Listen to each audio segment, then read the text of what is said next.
Kids, UnHappy Friday. Coming to you live, back at our humble abode today.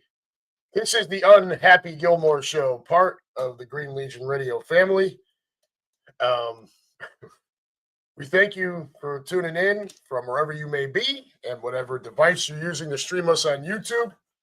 So please pull up a chair, turn up the volume. You might have to today. My voice is a little rough after last night's game. Use the company dime if you are at work, which I'm assuming most of you are. Crack open a cold one if you're like Lou Mancini over there and just trying to enjoy your weekend. And let's try to put a cherry on top to this week, right? Put an end to the week here and get on with the weekend and get on with the rest of the week one football schedule. Hey. I'm going to wrestle through this here. I'm a little worse for the wear today. Not too bad, but let's get down to the business and stuff first. Everyone, and Michelle's not here for me to rub it in her face, but proudly sponsored by Cheerleaders Gentlemen's Club, located at 2740 South Front Street in Philadelphia, just minutes away from the sports complex. Cheerleaders brings you the area's most beautiful women on 5 different stages. Open 7 days a week from noon until 2 a.m. and until 4 a.m. on Fridays and Saturdays. For group information, call 215-467-1980. Also offering free parking, full menu, daily drinking food specials, and a premium selection of cigars and a cigar lounge. You can't get out to the link to watch the Birds, can't get over to the bank to watch the Phils, but you want to get out to watch the game elsewhere.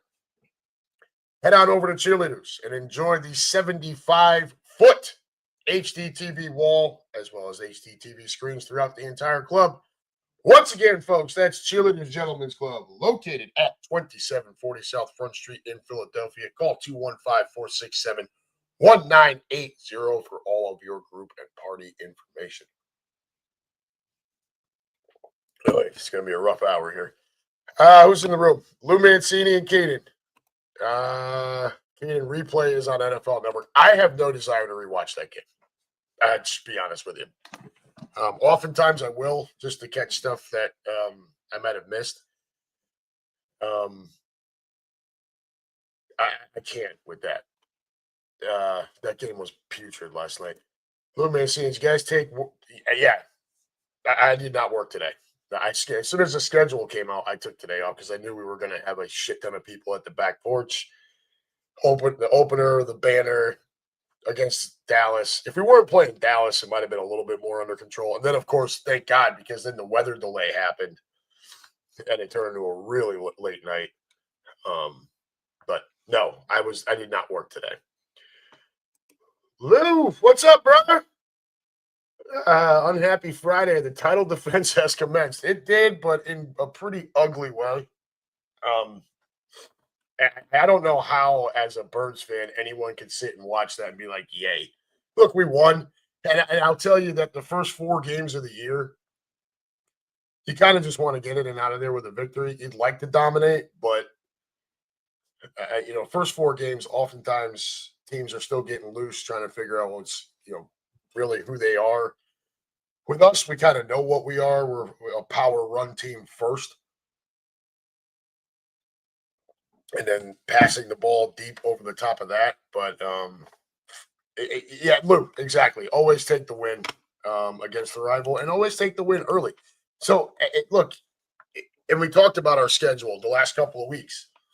If you look at it, it starts off rough and it ends rough. There's some cupcake in the middle. But getting off to a good start is always helpful, right? So get one. Not only is it a win, it's a conference win, it's a division win, and it's always a good time to beat them. It's a win when we raise our championship banner. It's also a win that we had to do without our best defensive player and one of the best defensive players in football. We haven't done a real boner of the week thing in a while here. And all week long, Lou Mancini's been texting me ideas for it. And I was just going to run with what he was sending me until what happened last night.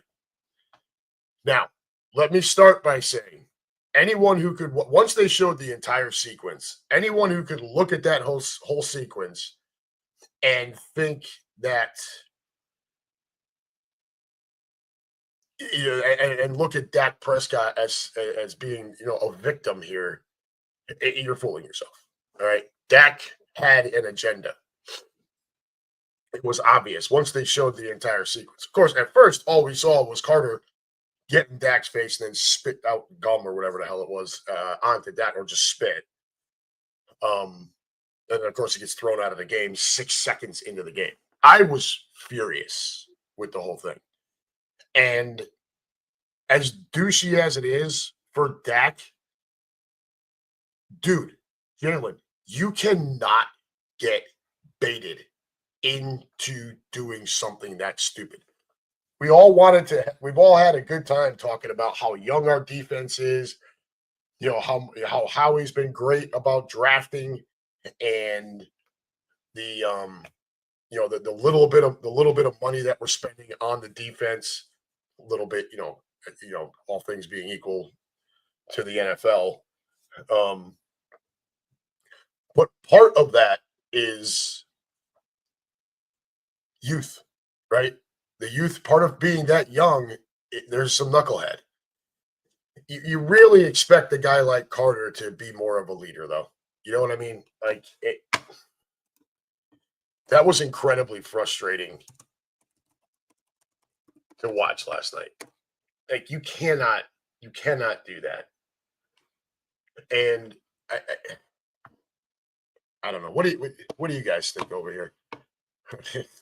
He fell for Dak too. Yeah, we heard that a bunch of times last night too. Mike, my buddy, my brother, that we do the Midwest Eagles Nest thing together. We've been trying to find a name for a podcast. Like, how about Dak Tua? Keenan, Carter should have paid Dak back with some healthy. Yeah, I mean that should have been what happened. And by the way, Keenan, when you want to give us an update, you go right ahead. I've been kind of out of it since yesterday with all the crap at the back porch last night. And then today I actually, waking up a little groggy. I actually did have to do some work, even on a day off. But back to that whole nonsense last night. Carter is, look, we made a lot of these moves this past offseason with letting guys go to free up a ton of cap space for next year, because probably half of what we freed up is going to go to Jalen Carter. You're not going to bother picking up the 5th-year option after this season. You're just going to pay him. That's part of the reason why Howie's able to keep this going.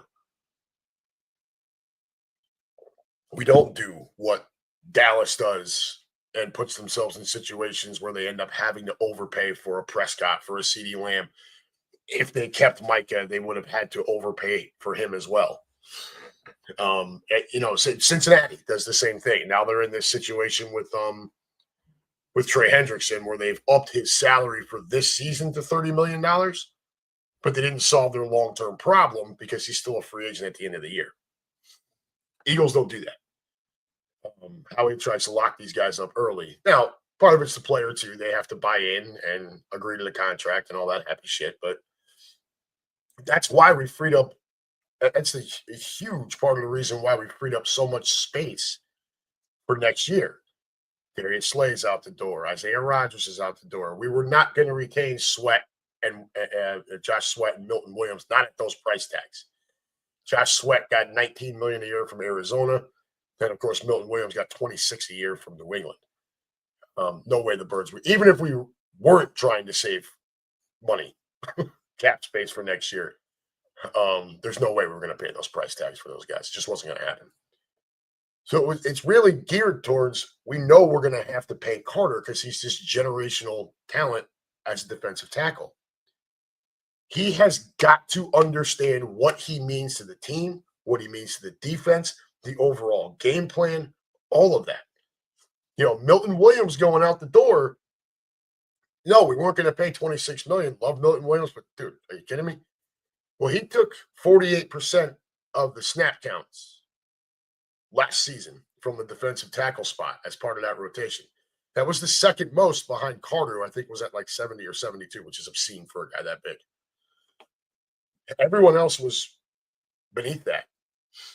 So Williams goes out the door. You trade Booker to bring in Ja'Cory and Bennett, who looked really shaky last night.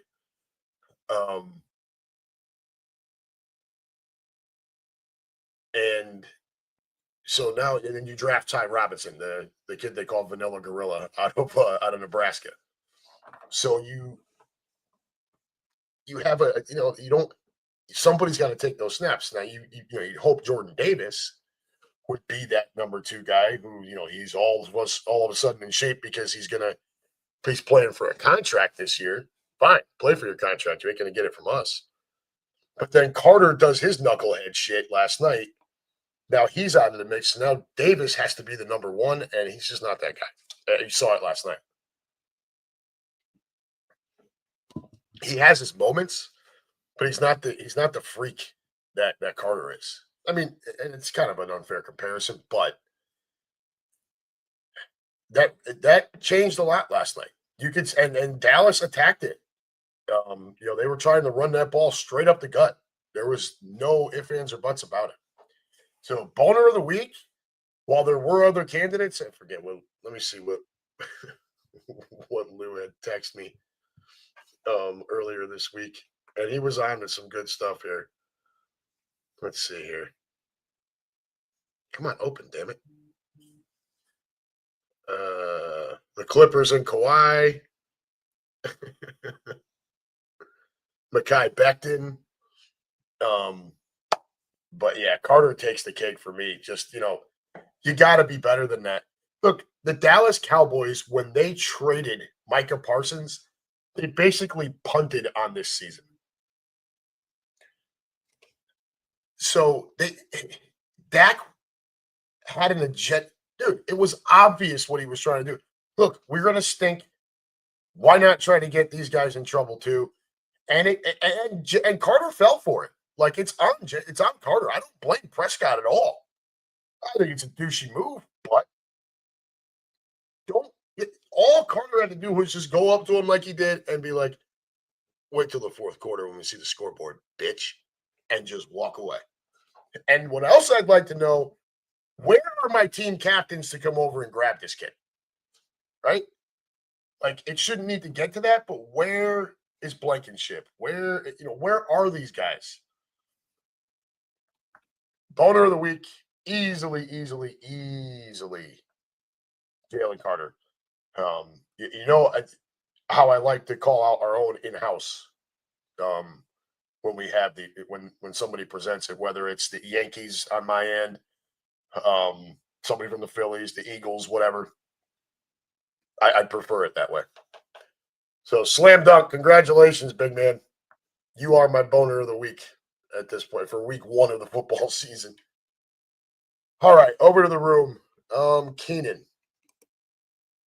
Update my combination of arthritis and oh god, ruptured discs, man. More tests scheduled, MRI, X-rays. Gee, they got to figure out which is best course of action. Meanwhile, I live on. Dude. Keenan, I'm sorry, man. That sounds brutal. Nothing stopped me from attending the Greenleaf tailgate and going. I'm paying for it today, I'm sure. Golly, man. Well, keep us updated. Of course, all of us. Did they give you a timeline on when they can get more tests done, and when they may have a long-term solution for you here? Does it look like something? I mean, it sounds like surgery's coming, and that really sucks, man. Sorry to hear that. At least you, when you went and toughed it out yesterday, at least you came out of there with a victory, right? Hopefully that helped a little bit. Oh boy, jeez. All right, let's get on to the game here. And I get it; it's being replayed right now on what's it called? Honey, is my water bottle out there anyway? Or is it up in my room? Can you find it and fill it up with some ice water, please? I'm dying out here. Dehydration. um, so I understand that the game is being replayed on NFL Network right now. Keenan says if surgery is needed, I'll push it off until after the next Dallas game. Folks, if you want to talk about a dedicated, not only Birds fan, but Green Legionnaire, look no further than Keenan Harmon. You're talking about something he would have to get done to get some relief. And yeah, we'll do it, but fuck off until after the next Dallas game. All right. I applaud the toughness, brother. That's but definitely keep us posted. And let us know what's going on. Getting on to the game here, like I said, I understand it's being replayed. I have zero desire to rewatch that mess from last night. It was not a pretty football game. Don't get me wrong. Jalen had 4 incompletions. I think 3 of them were passes that he threw away under duress. Nobody open, threw it away. And I think the other one was the drop by Saquon. Apart from that, he was 19 for 19. So, again, accurate. But I did see some struggle with the middle of the field again last night. We couldn't get much going in the run game. It really wasn't a pretty outing.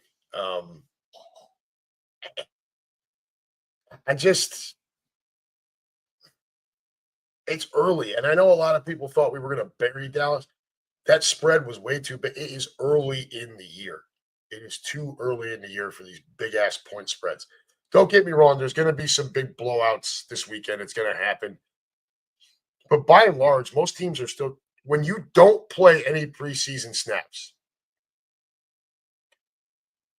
it means you're still trying to get up to game speed and game ready. The first, what's that? I looked upstairs, like on the side of your bed. Yeah. How about in the living room? Well, it's around here somewhere, Peaches. What? I know that. Can you find it? Thank you. I love you. She's annoyed with me. Keenan Harmon, we left at halftime. Best decision we made yesterday. Yeah. The weather delay was what it was, but that game was hideous. It sucked. Really, it was kind of a rough watch. Jalen leads. Was only 152 yards passing, no touchdown passes, no interceptions either. But he carries 14 times for 62 yards and 2 touchdowns. Saquon really, he couldn't really get anything going, and I'm not overly shocked. To be perfectly honest, I mean, Saquon 18 carries, 60 yards, and the touchdown. It's a 3.3 average. Like, that's well beneath his standards, and we all know it. So there's not a whole lot to discuss. The biggest thing to discuss about yesterday's game was that get before the game even started with Carter and Prescott.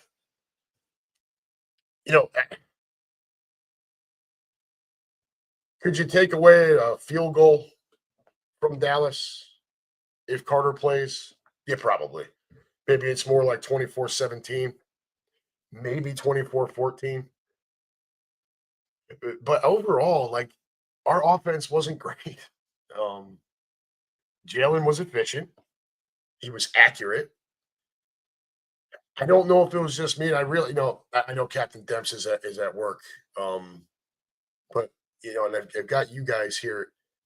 Was it just me, or did it feel a little bit like a Sirianni-ish damn offense? Is there another one that can get filled up?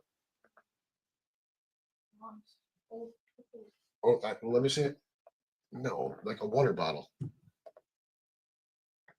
Never mind, Brooklyn. I don't know how difficult this is.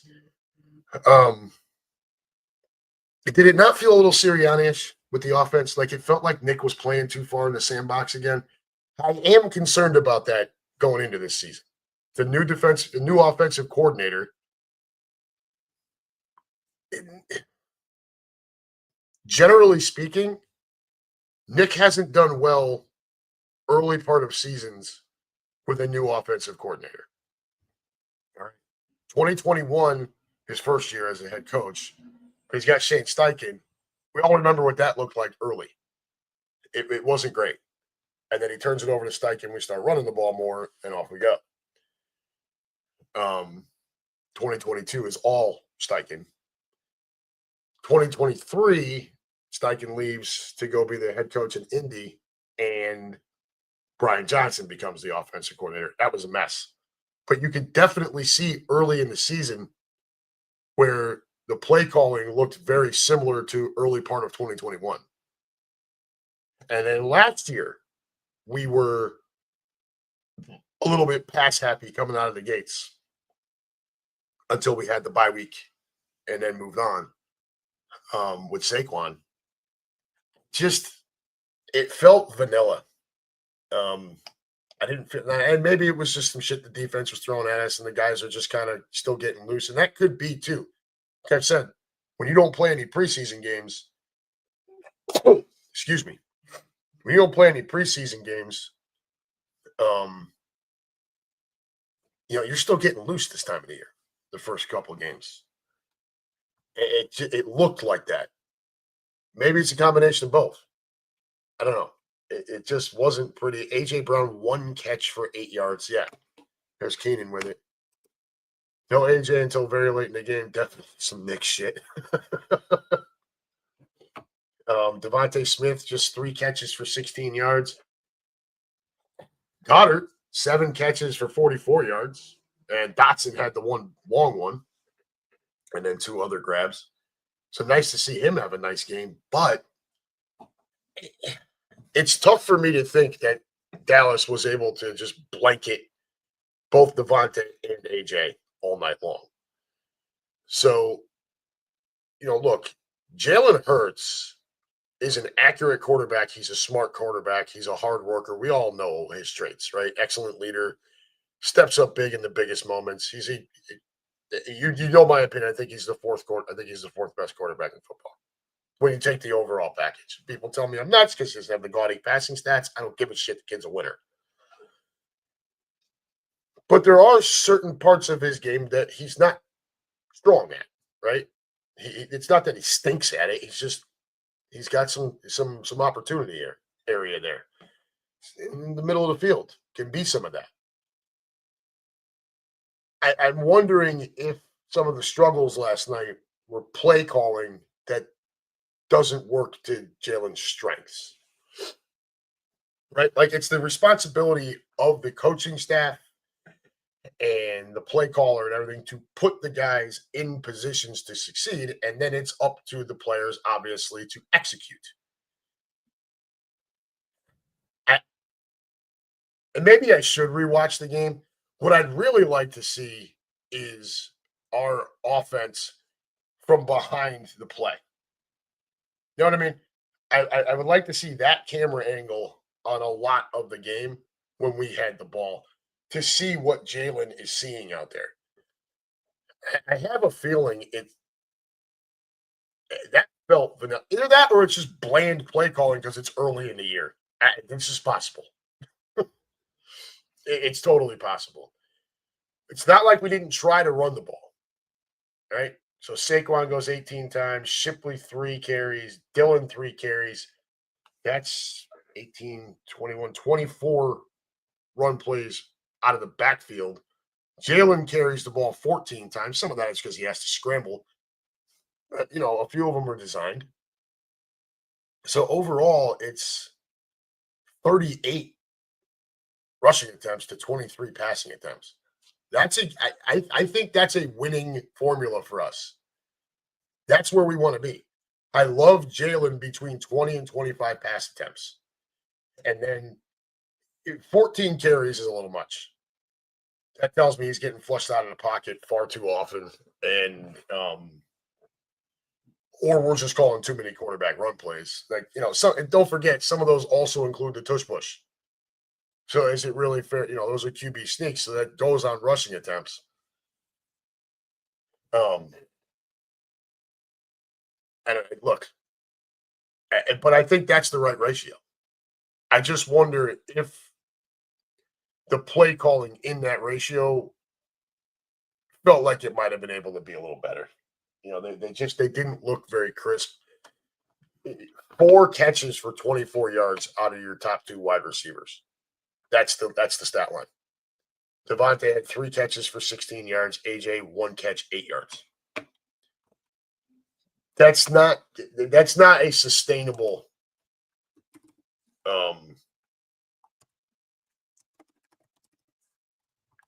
that can't happen. The play calling ratio, 38 rushes to 23 passing attempts, good there.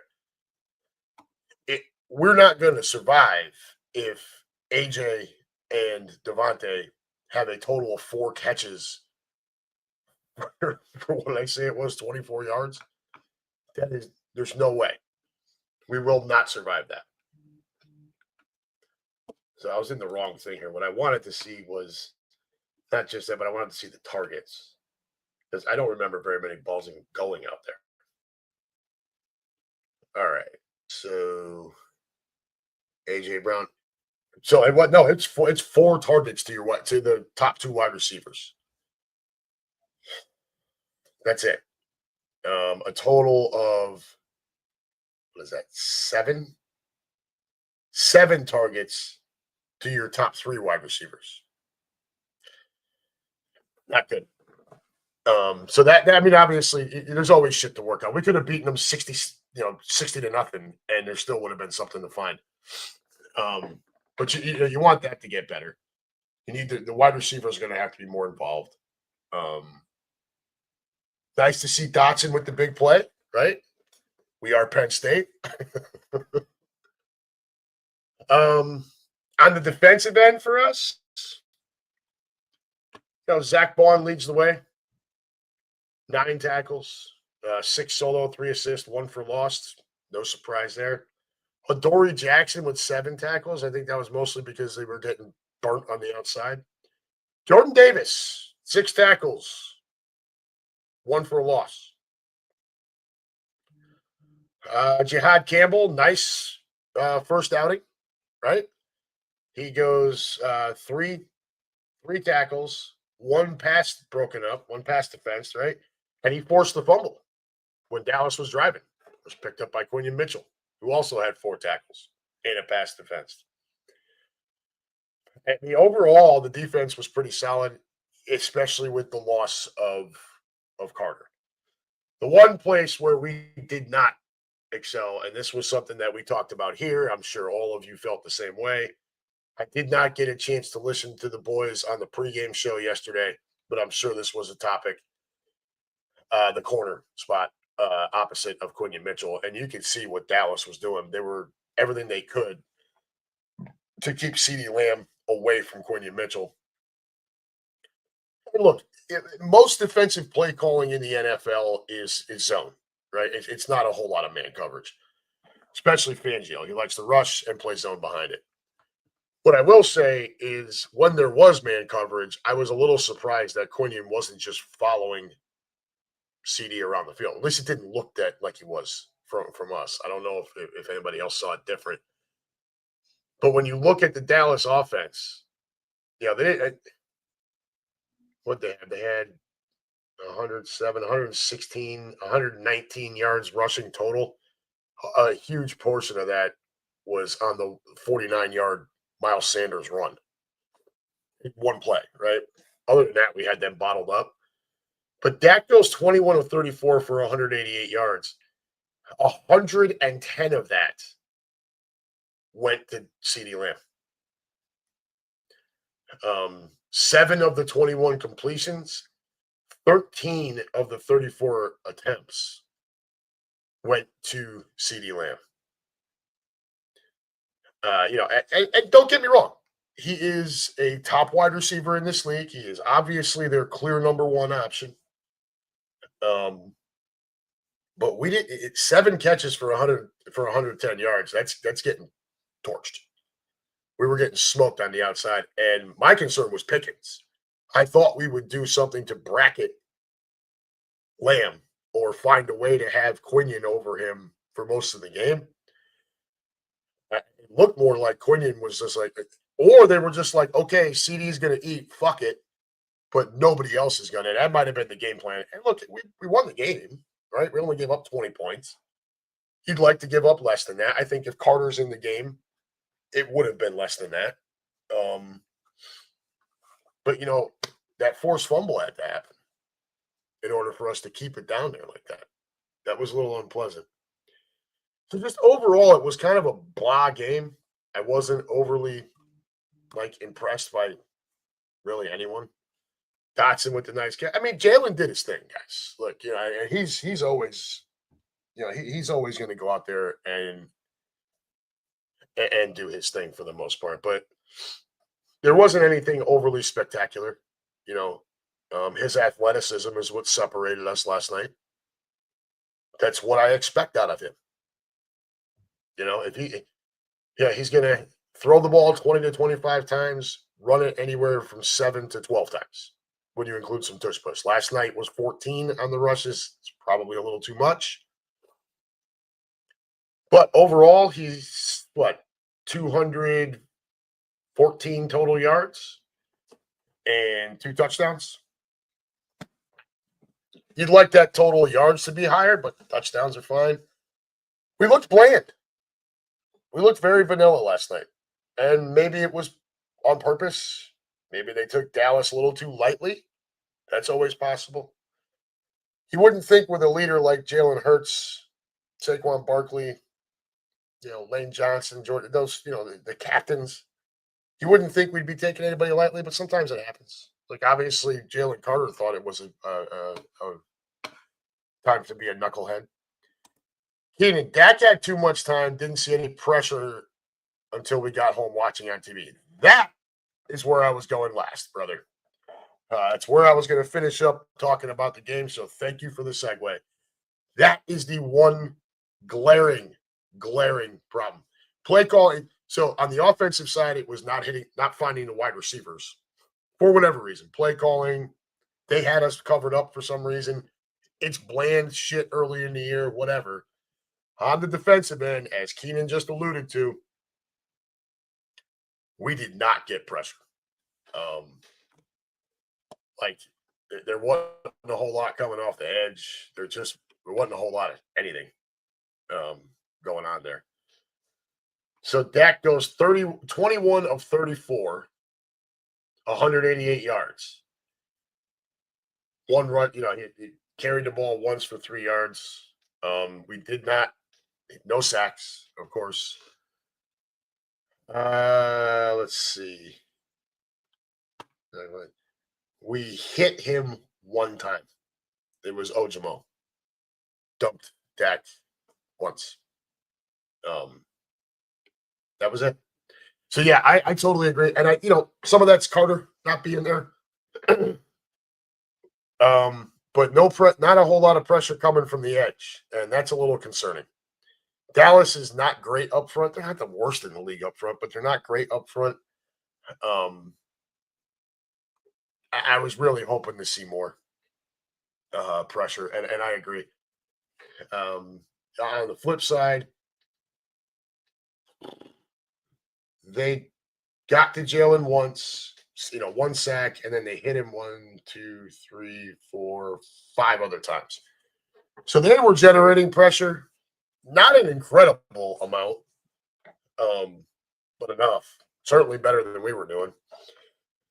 which is concerning. So those, I mean, when you look at the two areas, obviously Jalen Carter has to stop being a dickhead. Um, but yeah, then the offensive side of the ball, obviously you'd like to see more from. You'd like to see Saquon. If he's going to have 18 carries, you'd like it to be at 5 yards a carry rather than 3.5. We definitely need to see the wide receivers. I'm talking specifically about AJ and Smitty more involved. 4 targets, 4 catches, 24 yards out of those two guys is just not going to be enough long term. And then on the defensive side, definitely going to have to figure out how to generate some more pressure. Absolutely. Agreed. We play the Chiefs in 10 days, 9 days now. The Chiefs will be coming home from Brazil after their game tonight. And they'll still be without Rashid Rice. And a very aging, I'm going to guess a little less motivated at this point, Travis Kelce. He knows he's about to be Mr. Taylor Swift, which is going to make him worth $1 billion. So, at 35 or 36 or whatever the hell he is now, I don't know how motivated I'd be either. So we'll see how that goes. I'll be watching that game tonight. I suggest all of you do the same. Really, I want to see what this Chiefs offense looks like without Rashid Rice coming into the year. But they know it, so it's not like it's not like they plan to have him and then don't when he got hurt. This is okay. This is life right now. We'll figure out what to do when he gets back. What do we look like right now? I'm interested to see that tonight. So that's what I'll be watching. Then, of course, the Chargers. I really want to get a good look at Omarion Hampton, that running back out of North Carolina. I liked him. I like that pick for them. Harbaugh offense. So that's all I've got about our game last night. I don't know if you guys have anything else, but if not, I was just going to move on to the rest of this weekend's games, talk about that for a few, and then we're going to call it a day. So I just talked about tonight. It's the Brazil game that we got bothered with last year. Chiefs at Chargers. Chargers play the role of the home team. Again, I think I just went over it. I want to see what the Chiefs offense looks like, especially without Rashid Rice, and how they've prepared for that. And then for the Chargers, they were the Chargers' massive disappointment to end their year last year. Again. And this time you can pretty much totally blame Justin Herbert, which is where I get sick and tired of hearing about how Justin Herbert's better than Jalen Hurts. Is his arm talent better? Yeah, it is. He's got a huge arm. But who steps up and wins and performs in the most important moments? Jalen Hurts has outplayed Princess Mahomes in both Super Bowls and the game in Kansas City back in 23. Justin Herbert had a 24-0 halftime lead in the 2022 playoffs to the Jacksonville Sunshines, and then lost that game. Now I get it; his defense didn't do it. The Chargers' defense got wrecked in the second half of that, but it's not like the Chargers' offense scored a lot either. So, who's that on? Well, the quarterback has to wear a lot of that. Then we go to last year. The Chargers were that Houston team that they were up against was begging to get knocked out of the playoffs. They went into that game completely backing into it, looking not good. And Herbert goes out and throws 4 interceptions and they lose. That was a brutal, brutal performance. So at O'Marion Hampton, second year under Harbaugh. Let's see. Obviously, I'm rooting for the Chargers to win. I mean, everybody hates the Chiefs at this point. Um, but I am interested to see what both of these teams look like for different reasons, right? Not the least of which is we play both of them this year, and the Chiefs we get them next week. So then move on to Sunday. Oh, Keenan. Green Legion is a totally new setup at the tailgate. After I figured out how to get in, I think it's a big improvement. So give me some details, brother. What's this? So checking in and everything is different? That's what you're talking about? Um yeah, Lou, uh gotta get AJ targets. AJ and Smitty, brother. They only had Smitty only had three. But yeah, AJ for sure. One catch, one target, one catch, 8 yards. AJ Brown, it's just not a sustainable recipe. All right, so while Keenan's doing his thing, giving us some details there, move on to Sunday stuff. Tampa Bay at Atlanta. This is an interesting matchup to me. Tampa Bay is going to come in as the expected favorite to win that division, rightfully so. Baker Mayfield is a good quarterback. I would probably have him as a top 10 quarterback in the league if I sat down and actually made a list. You got Mike Evans on one side, who is about as automatic 1,000-yard season as there is. He's never been under it in his career. They drafted Emeka Egbuka out of Ohio State. So Godwin was their number 2 down there. They've parted ways with him after some injury problems and contracts. It's getting expensive. Enter Egbuka, who, if you guys look at this squad of wide receivers that has come out of Ohio State over the last few years, Marvin Harrison Jr., Garrett Wilson, Jackson Smith and Jigba, Chris Olave, studs. The number 2 option with all of those guys was Egbuka. The dude is he's your lunch pail guy. He just goes out there, works his ass off, does his job, and he's really solid and a good kid. And I am not happy that Tampa Bay got him.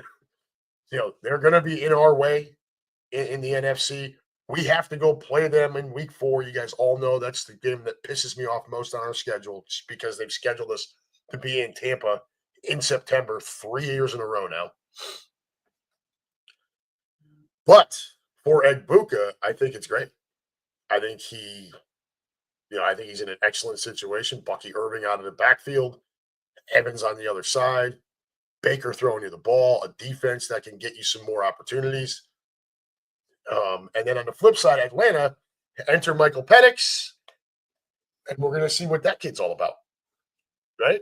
If he's the real deal, all of a sudden Drake London starts to become, a top wide receiver in the league. I think he's got that talent level.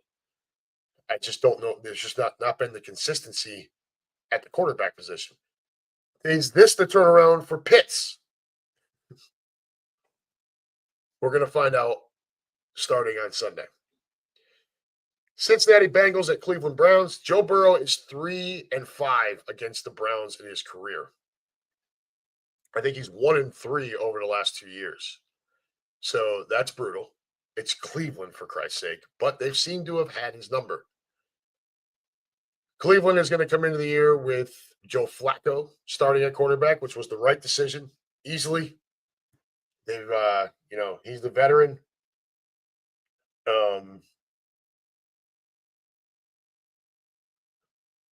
Sorry, just checking a message here. Yeah, he's the veteran. He's the, calm. I think at some point during the season, you're going to see all 3 of those guys take snaps. I don't know if they'll all start at any point, but they're going to take snaps. That's Flacco, Dylan Gabriel, and Shador Sanders are all going to get opportunities. I'm quite confident in it. I think Kevin Stefanski is a good head coach. This is a guy who had that Cleveland team with 11 wins 2 years ago with basically no semblance of a quarterback. They'll start off against a Cincinnati team that feels like they missed out on the playoffs last year. Well, they did, but it feels like they shouldn't have, I guess is what I'm getting at. They averaged 28 points per game in their losses last season. If their defense is this much better, they're a playoff team. Now, I think some people are going a little too far. I heard Brady Quinn on my way to work yesterday pick his AFC winners and for the season, and he's got the Bengals winning that division at 13-4. That feels aggressive, right? That's a 4-game improvement over last year. They still have to play Baltimore twice. They still have to play Cleveland twice, who has been a pain in the ass for them. They still have to play Pittsburgh twice. And the rest of their schedule, I'm not quite sure how it shakes out, but we can go ahead and pull that up, I think. Yeah. Jacksonville will not be a pushover. Minnesota, we'll see what J.J. McCarthy looks like. They're at Denver. Denver's defense is rough. If Bo Nix doesn't have a sophomore slump, then they come home for Detroit. Then they're at Green Bay. Then they're home for Pittsburgh. Then you get the Jets and Bears going into the bye week. Those should be a couple of victories for sure. Then you're at Pittsburgh, home for New England, who's another team that people might be a little high on just because of the Vrabel thing, but they did improve. And they're at Baltimore, at Buffalo, home for Baltimore, at Miami, home for Arizona and Cleveland. This is not an easy schedule overall. I don't care what the hell the damn experts say. It's losable games here. Jacksonville. So you guys know how I like to do this. Split the division, okay? So 3 up and 3 down. That just makes it easy. Then you look at the rest of your games. They could lose to Jacksonville. They could lose at Minnesota, at Denver. They could lose to – all of these are losable games. I don't think that they're Jets, Bears, probably not the Patriots. Lou, I'm sorry if you're still there, but I don't think the Dolphins have enough either. Of course, that is in Miami. I don't really see Arizona. But, I mean, dude, they're at Buffalo. They're at Green Bay. They're home for Detroit. They're at Denver, at Minnesota. This is not easy. This is a defense that did not improve a whole lot. So I don't know what to make of them. We're going to find out if that defense looks any better this coming Sunday. Miami at Indianapolis. Lou, I'll tell you right now, if you can't beat Daniel Jones, Chris and I are probably going to pick on you. Indianapolis is starting Daniel Jones. Our poor former offensive coordinator bet the farm on Anthony Richardson and it has not worked out. And when you're bad enough to where Daniel Jones has outperformed you, you're not having a good time. I expect Miami to win that game. As long as Tua stays on the field. Carolina, Jacksonville. Carolina stinks. I don't think there's much to write. Can Bryce Young kind of continue the slight improvement he had going into the second half of last year? We'll find out. But Jacksonville, to me, is an interesting thing for this season where this is it for Sunshine. I'm already kind of out on him, but they just added Travis Hunter, who is expected to be a starting wide receiver and kind of a backup corner. Nobody's going to be able to play 117 snaps a game like he did in college at the pro level, especially not at 185 pounds. He'll get killed. So Jacksonville's going to have to answer some questions. It's a winnable division. They have an extreme amount of talent on the offensive side of the ball between Sunshine, if he can ever become that guy. Brian Thomas, now Travis Hunter, ETN in the backfield. They're good. We'll see. Keenan, talking about the tailgate. The new entrance on 11th Street. Present barcode to security, then allowed to proceed to staff and crew where the barcode is scanned. Radio show and DJ Tree have a new setup over near the chow line. Oh, that's cool. Very cool. I don't think I'm going to get to Philly this year, but that is cool. I'll be interested to check that out. Then we're going to move to Arizona and New Orleans. Jesus Christ, dude. The Saints have a chance to be really brutal. I don't know what their over/under win total is coming into the season, but if it's at like 5.5, I might take the under. Uh, yeah, I kind of feel bad for Kellen Moore. I don't blame him for look, you always want to, you can't ever knock a guy for wanting to improve his situation, right? Going from a coordinator to a head coach is obviously a promotion. So, but that is a really brutal way to start your head coaching career. Where you have to, he gets there and then Derek Carr's like, I'm out. I'm done. I'm retiring. So they have to start Spencer Rattler. The backup is a rookie. It's going to be some rough going on there. I expect Arizona to win that game on the road in New Orleans. Raiders at Patriots. So we just talked about the Patriots a couple minutes ago. We'll see what Drake May can do. Vrabel coming in. We'll see how that goes. I expect them to be improved. Milton Williams has been paid to be that guy in the middle of the defense. Like I told you guys before, Milton Williams played 48% of the snaps, or I think it was 48% of the defensive snaps last year for the Birds. Now he's going to be expected to be that Jalen Carter type role for them. He's got the big contract. So that's going to be an uptick in snap count. Now, look, Milton Williams works incredibly hard. And through last season, he had outperformed Jordan Davis, who was a top 10 pick. So the talent level's there.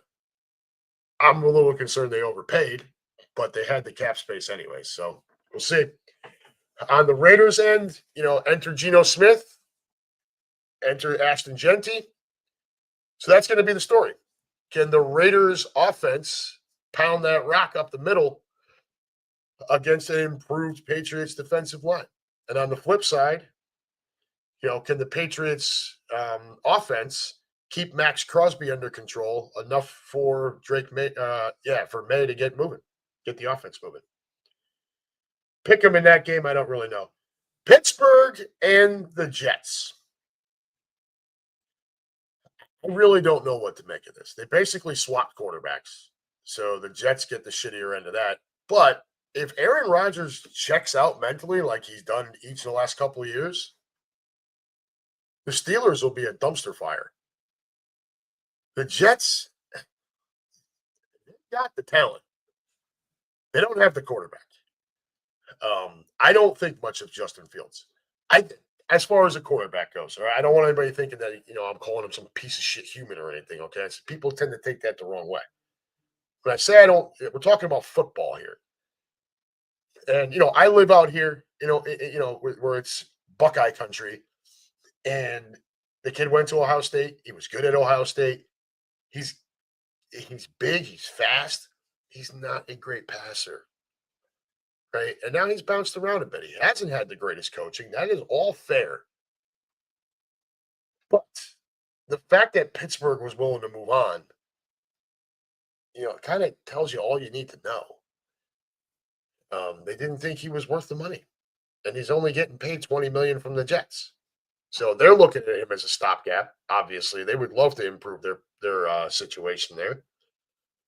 We'll see. Pittsburgh, on the other hand, is spending $170 million on their defense. That's the most in the league. In a league that is geared towards offense, sooner or later, that is going to bite them in the ass. I don't know if it'll happen this Sunday. The Jets are home, so give them the 3 points based on that. But the Steelers are probably still a little better at this point. Add Aaron Rodgers and DK Metcalf, going to be a pain in the ass. Jets should be well coached defensively from Aaron Glenn. So I guess pick them on that one too. Giants at Commodes. I expect Washington to win this game going away. Look, the Giants got better. Draft Abdul Carter, another nice edge guy out of Penn State. One of the best. Him and Travis Hunter were touted as the two can't-miss, surefire, blue-chip guys in this year's draft. The Giants got Carter.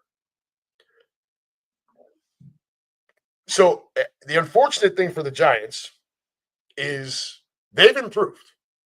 Russell Wilson or Jackson Dart are going to be better than any quarterback they've had starting since Eli Manning. Plain and simple. Daniel Jones sucked. The people that try to defend that pick are just nuts. So Malik Neighbors is a freak, right? Which we all knew. Abdul Carter adds to an already pretty good pass rush that they had. So they are going to be improved. Tyrone Tracy out of the backfield. The problem is their schedule is so rough that you may not notice it. They have nowhere to go but up. They're still not as good as Washington. As long as Jaden Daniels doesn't have a sophomore slump, which I don't think will happen because Cliff Kingsbury is still there as his offensive coordinator. They've got Terry McLaurin back, happy now. I don't think much of the Debo signing as far as it affects us versus Washington, but I think it is another nice weapon for the kid to have. I think Washington wins that going away. 4:00 games on Sunday. Tennessee at Denver. Denver's defense is brutal. This is in Mile High.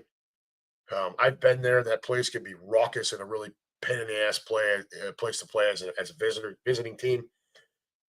The Cam Ward era begins in Tennessee, but it's Cam Ward and what? Like, he's going to need some help.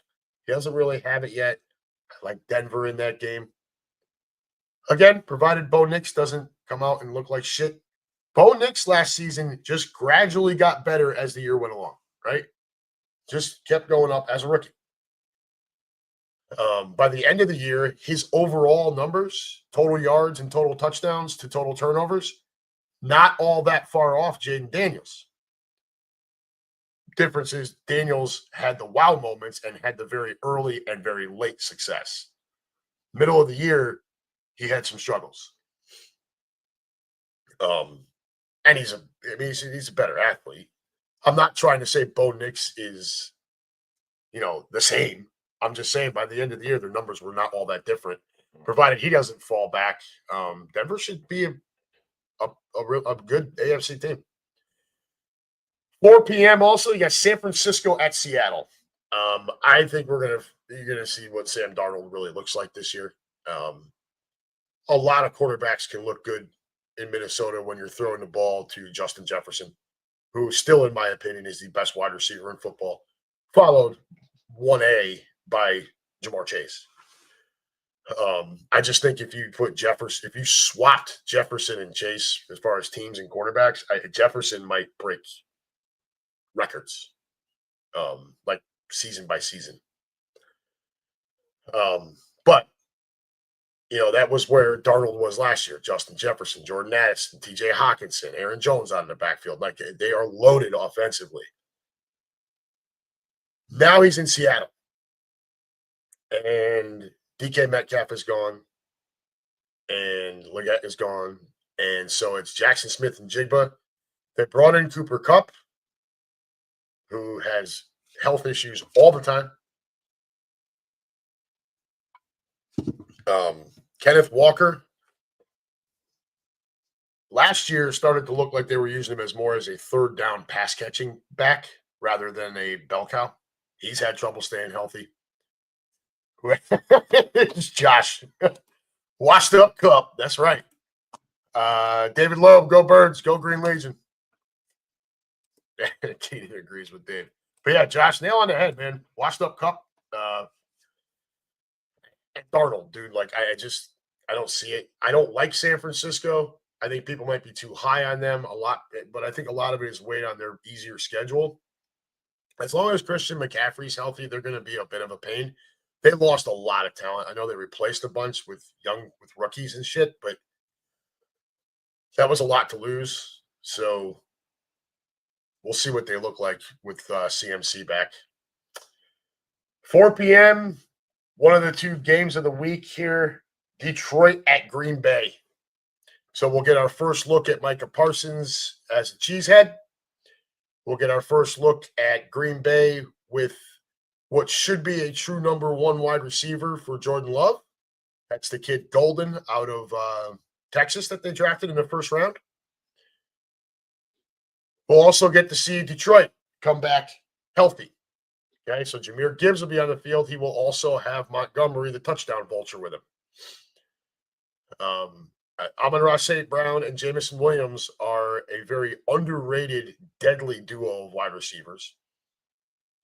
Laporta as the tight end. And Goff, if you allow him to get settled, can be a really accurate and really good quarterback.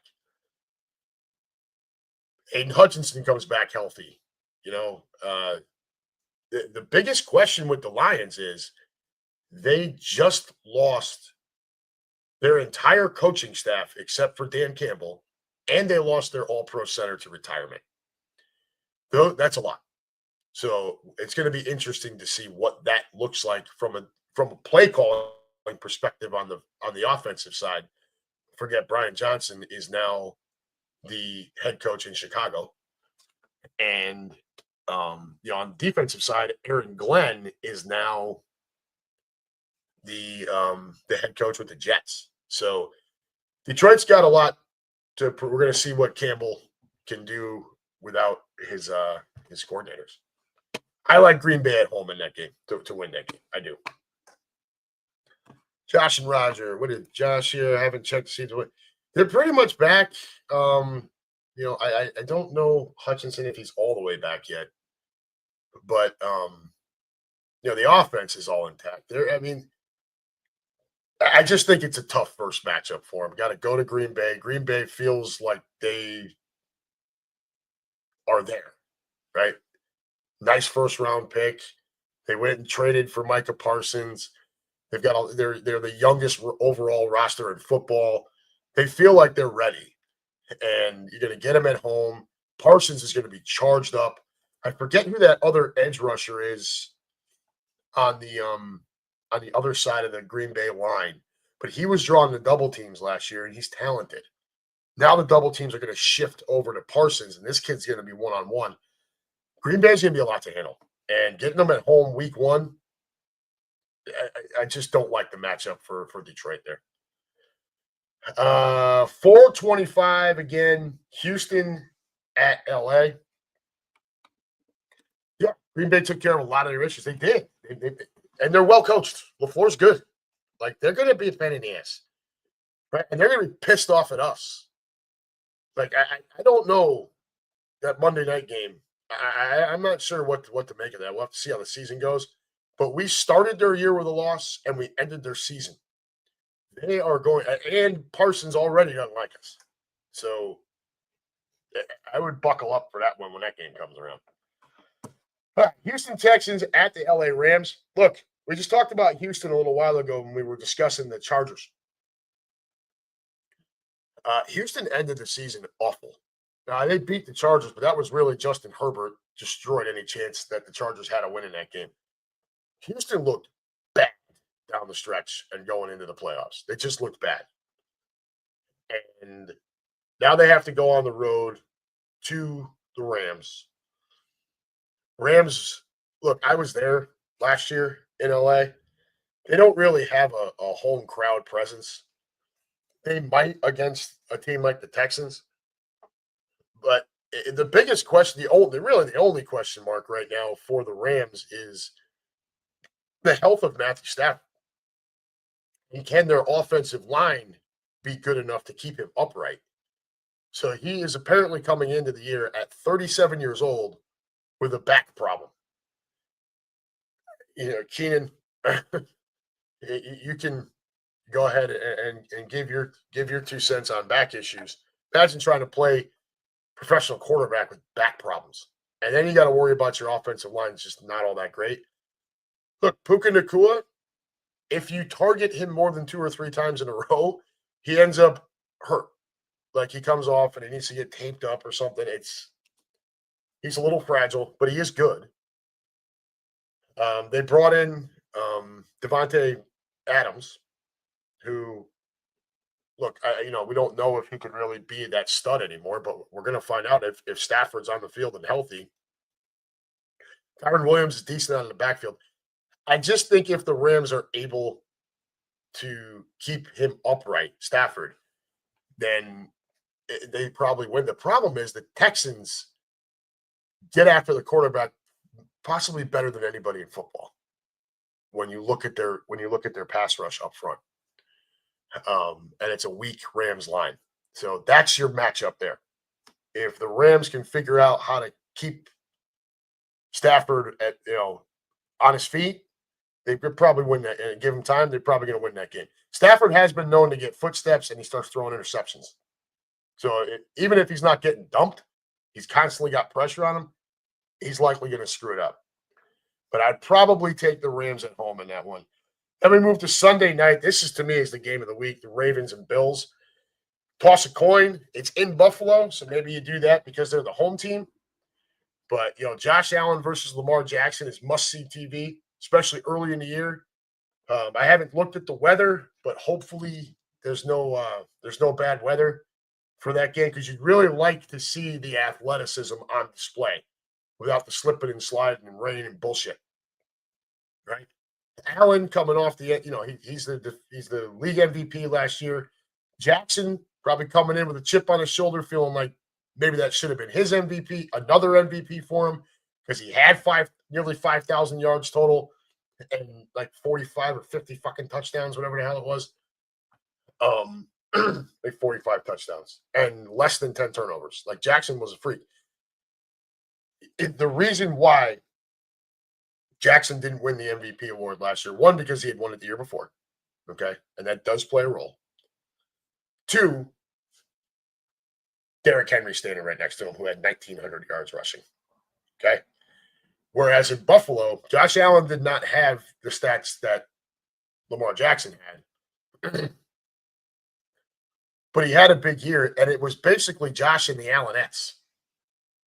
So, I didn't have an argument with it. It's not just about the numbers sometimes.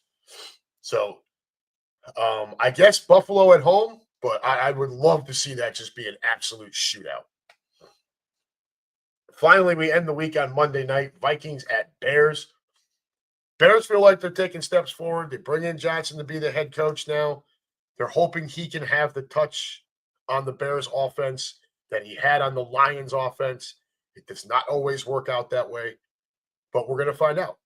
They still have DJ Moore there. They still got DeAndre Swift in the backfield. And we should find out what Caleb Williams is all about under an offensive-minded head coach like Johnson. So, and then on the flip side, we got to see what JJ McCarthy is. He's got all the weapons in the world. Like we talked about it before when we were talking about Sam Darnold. Justin Jefferson, Jordan Addison, TJ Hawkinson, Aaron Jones out of the backfield. They're good offensively. JJ doesn't have to be great. If he's just Sam Darnold, they're going to be good. I like Minnesota on the road net just based on the roster. And that's your week one.